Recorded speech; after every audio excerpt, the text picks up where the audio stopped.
unrivaled. The Dodgers' projected rotation in 2025. To Glasnow and Snell and Yamamoto and Kershaw, you can now add the prized Japanese pitching prospect, Roki Sasaki. The 23-year-old posted on Instagram he intends to join the world champion Dodgers, picking them over the Padres and Blue Jays. LA said to be planning on a 6-man rotation this season, and they certainly have the arms for it. Our senior MLB insider, Jeff Passan, staying up late with us to talk about this big deal. So let's presume for a moment here, Jeff, that not everyone watches YouTube videos of Nippon professional baseball. You tell us what makes this young pitcher so special. He throws really hard. He throws strikes. He strikes guys out. He doesn't give up home runs. It's essentially like the starter kit, David, for a pitcher that you want. And Roki Sasaki's fastball is at 100 miles per hour. There's a little dip in it last year, but still played in the upper 90s. He throws a split finger fastball that's just absolutely devastating. And it might be the best splitter in the world. He complements it with a slider. But the biggest part of this is that he's really cheap for the next few years. He signed for only $6.5 million.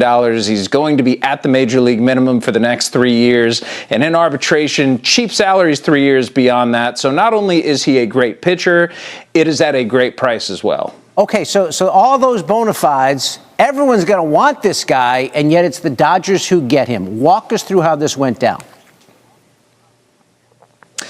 Well, from the beginning, teams believed that the Los Angeles Dodgers were going to get Roki Sasaki because of a very simple fact. They said, we want to paint Japan Dodger blue.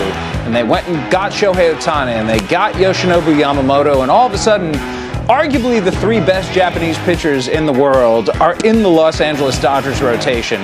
And when you add Tyler Glasnow to that and Blake Snell on top of that, if the Dodgers go to a 6-man rotation this year, and maybe that 6th is Clayton Kershaw, who presumes to be coming back, you are talking about 6 either Cy Young winners, frontline guys, number ones, people who could be number one. It's one of the best rotations that we've ever seen. And the Dodgers, the defending World Series champions, and to add Blake Snell and Roki Sasaki in the same offseason, it's just the matter of the rich getting richer. Yeah, and you know that the other ball clubs are not thrilled about all of this. That LA seems to have cornered the market on all these great Japanese players. What are you hearing? What's the chatter around the league about what happened here?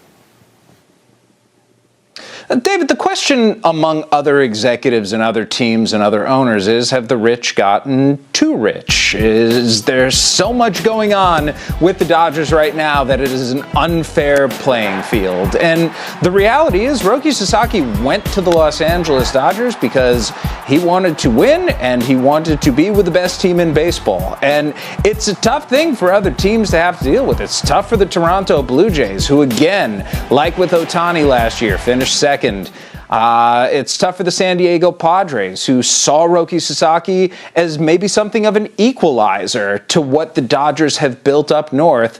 At the end of the day, though, the Dodgers got the guy, and this team that's already great, David, is even better now because of it. It sure is. And as you mentioned, they got him cheap, and they've got him for a long time. He won't be free agent eligible for 6 more years, so he's under team control for a long period of time.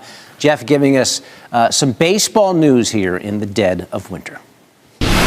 Now, if you don't believe, Jeff, on how good this guy is, well, let's show you a few moments from Roki Sasaki's career so far. This is April 10th, 2022. He's just 20 years old. In his start against the Oryx Buffalo, Sasaki had the best pitching performance of his young career. He threw the first perfect game in Japanese baseball in 28 years. Sasaki would strike out 19 batters, including 10 straight strikeouts from the end of the first inning through the 4th. His 19 strikeouts tied the MVP record for most strikeouts in a game as Sasaki's Mariners defeated the Oryx 6-0.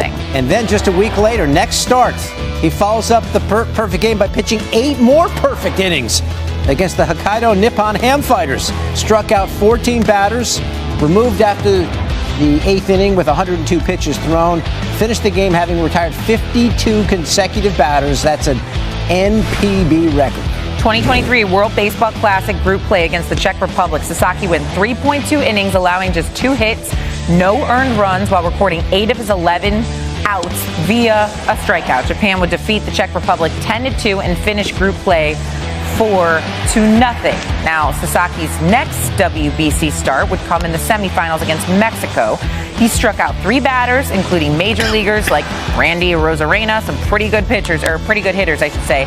Sasaki pitched 4 innings, allowing 5 hits and 3 earned runs against a potent Mexico lineup.